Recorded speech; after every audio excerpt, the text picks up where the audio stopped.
Saya akan menjadi gubernur yang tidak seperak pun saya mencuri uang negara.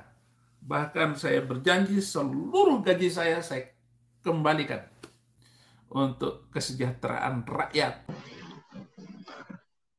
Assalamualaikum warahmatullahi wabarakatuh. Berjumpa lagi dengan saya, Dr. Akal ya, di channel Debat Panas, channel yang menyajikan informasi seputar dunia debat yang panas dan cadas. Di kesempatan ini kita akan membahas Saifuddin kembali ya, di mana Saifuddin ini ternyata memang banyak maunya. Kalau sebelumnya dia mengatakan pengen menjadi menteri agama, terus mengatakan pengen jadi presiden, terus nggak lama kemudian dia bilang saya jadi menteri agama di Papua saja. Kali ini Bang Udin promosi untuk menjadi kepala daerah. Jadi dia pengen jadi bupati atau gubernur. Bahkan dia sudah melakukan kampanye duluan. Ya, kalau dia terpilih dia akan melakukan begini begitu. Ya, luar biasa sekali janji kampanye yang disampaikan oleh Bang Udin. Padahal ini belum masuk masa kampanye. Jadi Bang Udin ini curi start ini ya. Dia duluan curi start karena kita tahu pemilihan gubernur ya dan kepala daerah lainnya itu banyak yang akan terjadi di tahun 2024. Mungkin Bang Udin berpikir di tahun 2024 nanti dosa yang dia lakukan sudah dilupakan. Permasalahan yang dia lakukan sudah dilupakan rakyat Indonesia. Karena masih ada waktu 1,5 tahun ya kurang lebih untuk Bang Udin memulihkan nama baik dia. Apakah rencana Bang Udin akan berhasil? Nanti kita tunggu ya sampai 1 tahun lagi. Kira-kira setahun lagi Bang Udin ini masih diingat orang atau Bang Udin ini sudah dilupakan orang. Itu yang pertama. Terus yang kedua, Bang Udin ini memang banyak maunya. Ini mirip sama ini ya, mirip dengan Nobita ini. Dikit-dikit panggil Doraemon, ya. Ingin-ingin begitu banyak. Semua dapat dikabulkan dengan kantong ajaib. Ya, mungkin Bang Udin harus nyari Doraemon dulu ini agar segala keinginannya terkabul. Karena dari dulu Bang Udin ini selalu curhat keinginan-keinginan dia, tetapi tidak ada langkah nyata, tidak ada langkah konkret dari Bang Udin untuk mengejar cita-cita tersebut, untuk mengejar impian tersebut. Kalau memang Bang Udin pengen ya balik ke Indonesia, lakukanlah perjuangan sesuai dengan perjuangan yang sebenarnya atau sesuai konstitusi hukum. Ya, sesuai konstitusi hukum yang ada di Indonesia, kalau mau jadi kepala daerah, ikut pemilihan umum, boleh lewat jalur independen, boleh lewat partai. Kalau partainya belum ada, dirikan aja partai baru. Partai Kristen Indonesia, PKI. Mantap. Atau Partai Kristen Indonesia Baru, PKI baru. Saya rasa akan banyak peminatnya ya, karena memang ada selintingan beberapa umat muslim ya yang mengatakan bahwa Oten-Oten ini ingin mendirikan partai baru sebagai tandingan partai muslim. Ya, jadi dibilang partai muslim sudah ada, seharusnya partai Kristen juga sudah ada. Karena partai muslim ada beberapa gitu kan, PKB, P3, PKS ya yang orientasinya adalah agama, maka di Kristen ini harus ada minimal satu lah karena mereka merasa jumlah orang Kristen juga sudah lumayan gitu kan. Jumlah partai sekarang ada lebih dari 10. Kalau semua bagi rata cuma 10%. Sedangkan jumlah OTEN di Indonesia juga 10%. Jadi ada kemungkinan partai ini bisa jadi partai yang bersaing gitu. Tetapi tergantung calonnya siapa. Kalau calonnya adalah Babang Udin, kemungkinan besar partai ini akan berjaya ya. Karena kita tahu Bang Udin ini sampai dijuluki sebagai Rasul akhir zaman. Ya, Paulus zaman now. Bayangkan, sudah dapat julukan Rasul akhir zaman. Seharusnya nama Bang Udin ini bisa mendongkrak elektabilitas dari partai tersebut. Jadi perjuangkan Bang Udin, semangat, kita dukung. Ya, bagaimana visi misi Bang Udin kalau dia terpilih dan apa yang akan dia lakukan? Silakan teman-teman saksikan pernyataan Bang Udin ya kalau dia seandainya terpilih menjadi kepala daerah. Bedakan antara politik praktis dengan membangun budaya politik yang benar. Saya tidak bermain politik praktis, karena politik praktis itu kotor. Saya tidak punya cita-cita untuk menjadi gubernur ataupun bupati, tapi kalau diserahkan, saya akan melakukannya tanpa bermain kotor, tanpa bermain politik praktis. Saya akan menjadi gubernur yang tidak seperak pun saya mencuri uang negara. Bahkan saya berjanji seluruh gaji saya kembalikan untuk kesejahteraan rakyat.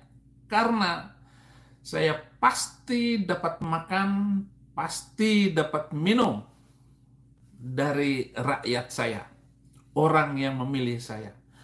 Itu yang harus Anda pahami, yang harus Anda pahami. Beda politik kotor dengan berbicara politik yang benar, membangun budaya politik yang hebat. Nah, saudara-saudara, yang rame dibicarakan oleh mahasiswa itu ternyata mengarah kepada Jokowi 3 periode.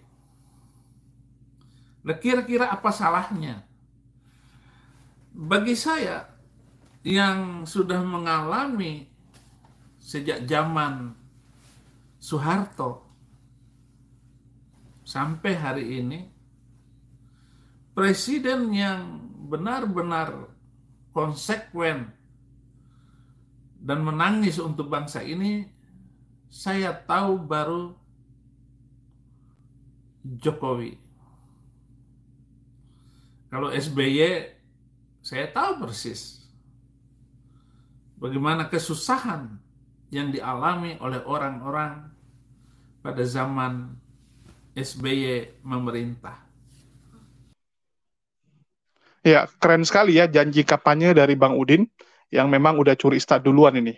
Luar biasa. Jadi Bang Udin ini sudah membuat image-nya itu naik dulu. Sebelum calon-calon lain bermunculan, dia udah duluan muncul. Dia udah duluan cari nama.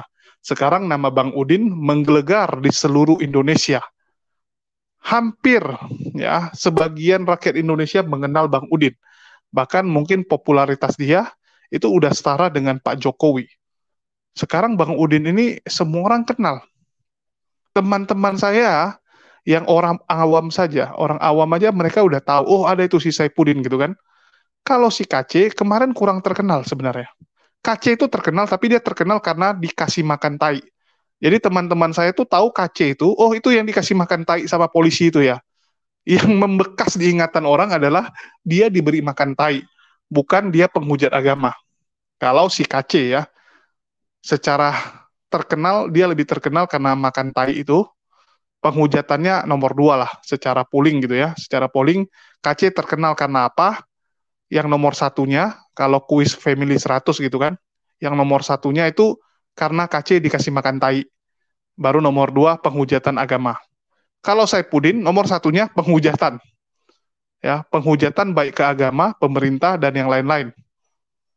Baru nomor 2, ya, karena suka sesumbar, suka gaya-gaya, suka omong besar, ini itu gitu kan, tapi nggak ada yang dia lakukan. Mau buat KC hukuman jadi 2 tahun, malah jadi 10 tahun gitu ya, 4 kali 2 tambah 2 gitu. Jadi banyak sesumbar-sesumbar Saipudin yang nggak terjadi, dan malah mempermalukan dirinya sendiri. Belum lagi blunder-blunder dari perbuatan dia yang lucu-lucu ya, main judi lah, ya, pelihara Salome, janda simpanan.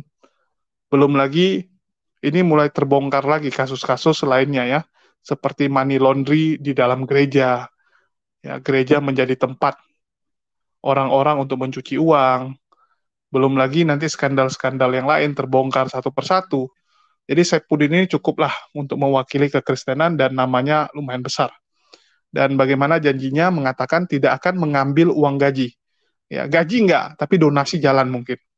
Ya, mungkin Saipudin akan menjadi kepala daerah pertama yang nanti setiap kegiatan hariannya itu diupload di YouTube-nya. Ya, jadi dia akan upload setiap hari kegiatan dia apa, dan jangan lupa di running text-nya ada donasi. Nah, itu yang keren. Jadi kalau bupati lain, kepala daerah lain ya, wali kota, gubernur itu biasanya pakai channel YouTube resmi pemerintah. Jadi misalnya pemerintah Tangerang, nah, dia ada YouTube sendiri gitu kan. Kalau Saipudin nggak, pakai pribadinya nanti. Pakai pribadinya, terus nanti di running text ada donasi untuk pelayanan. Ya, Saipudin Ibrahim, bupati atau gubernur gitu. Itu keren gitu. Jadi uang gaji nggak diambil, karena gajinya dikit dia bilang. Gaji kepala daerah di Indonesia ini kan nggak besar-besar amat lah. Tunjangannya yang lumayan gitu. Gaji nggak diambil, nggak apa-apa, yang penting tunjangan diambil. Dan yang paling penting lagi donasi. Bayangkan, berapa banyak orang yang akan berdonasi kepada Saipudin nantinya. Saipudin aja sekarang itu donasinya udah kencang. Apalagi kalau dia jadi kepala daerah. Banyak orang akan yang ini ya, cari muka, pendekatan, angkat telur. Dan Saipudin ini paling suka yang namanya diangkat telur. Ya, paling suka dia nih. Itu salah satu kesenangan dia, diangkat telur. Jadi rekening dia ini pasti akan gemuk lagi.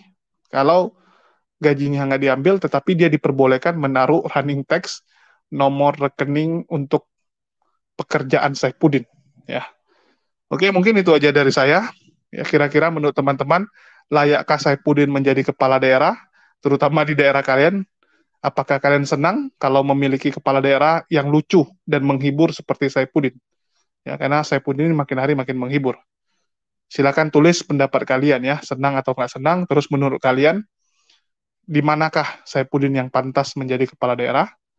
Ya, silakan tulis di kolom komentar, dan makasih buat teman-teman yang udah subscribe dan sudah mendukung channel ini ya dengan cara membagikan link-link dari channel ini selama ini. Oke, makasih buat teman-teman semua. Di akhir kata saya ucapkan wassalamualaikum warahmatullahi wabarakatuh. Sampai jumpa di lain kesempatan.